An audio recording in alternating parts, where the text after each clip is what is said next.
Bonjour et bienvenue à notre méditation quotidienne. Nous sommes aujourd'hui le vendredi dans l'octave de Pâques. En nul autre que lui, il n'y a de salut. L'humilité est l'attitude qui qualifie le disciple et le préserve de l'orgueil qui est à la racine de tous les vices.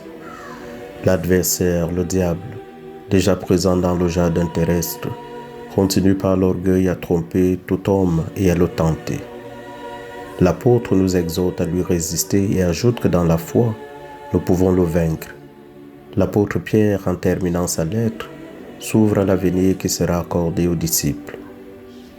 Après que vous aurez souffert un peu de temps, le Dieu de toute grâce, lui qui dans le Christ Jésus vous a appelé à sa gloire éternelle, vous rétablira lui-même, vous affermira, vous fortifiera, vous rendra inébranlable.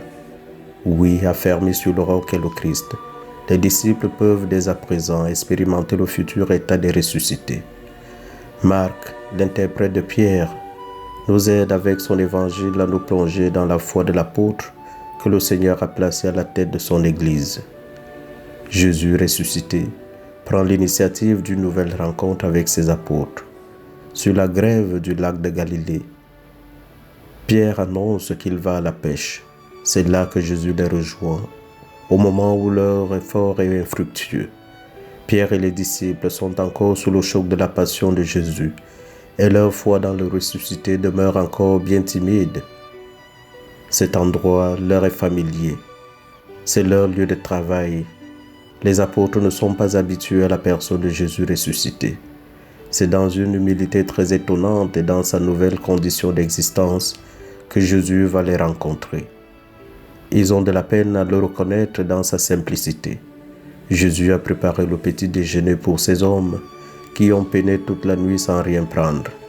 Progressivement, les flots de l'amour infini de Dieu recouvrent l'incrédulité qui s'oppose à la foi.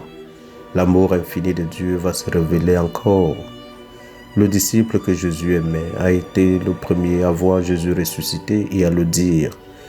Pierre se jette à l'eau, comme pour y laver sérénement avant de rencontrer le regard de Jésus ressuscité. Pierre se découvre alors pardonné, transfiguré, recréé par un amour plus puissant que toutes les morts spirituelles.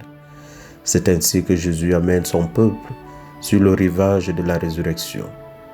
Pour nous aussi, qui avons une vie remplie d'activités et d'occupations de toutes sortes, ce sera ainsi.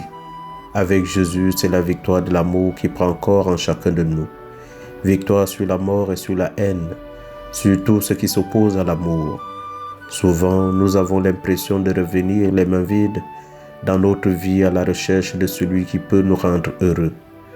Jésus, invisiblement, passe au travers de nos difficultés et son œuvre de résurrection s'accomplit. Il conduit l'Église de Dieu menée par l'Esprit Saint. C'est lui, dans son Église, qui va continuer son œuvre de grâce dans l'humanité. Jésus ressuscité demande aux apôtres de repartir pêcher avec l'ordre de jeter le filet à droite de la barque. C'est là qu'il trouve une grande quantité de poissons. La résurrection de Jésus se révèle maintenant dans la résurrection des apôtres. Pierre, avec les apôtres, est décontenancé devant la présence de Jésus. Il recevra l'Esprit Saint de Pentecôte et Jésus l'enverra sur les rivages du monde pour proclamer les merveilles de Dieu. Nous sommes appelés à vivre l'aventure de la foi. C'est une expérience partagée avec d'autres. Elle fait son travail de sanctification dans l'humanité. Lorsque la vie nous paraît terne, décevante, insatisfaisante, Jésus nous demande de revisiter ces situations. Il nous fait jeter un nouveau regard sur notre quotidien, le regard de la foi. C'est à l'aide de ce regard que nous pouvons reconnaître les signes de sa présence active de ressuscité.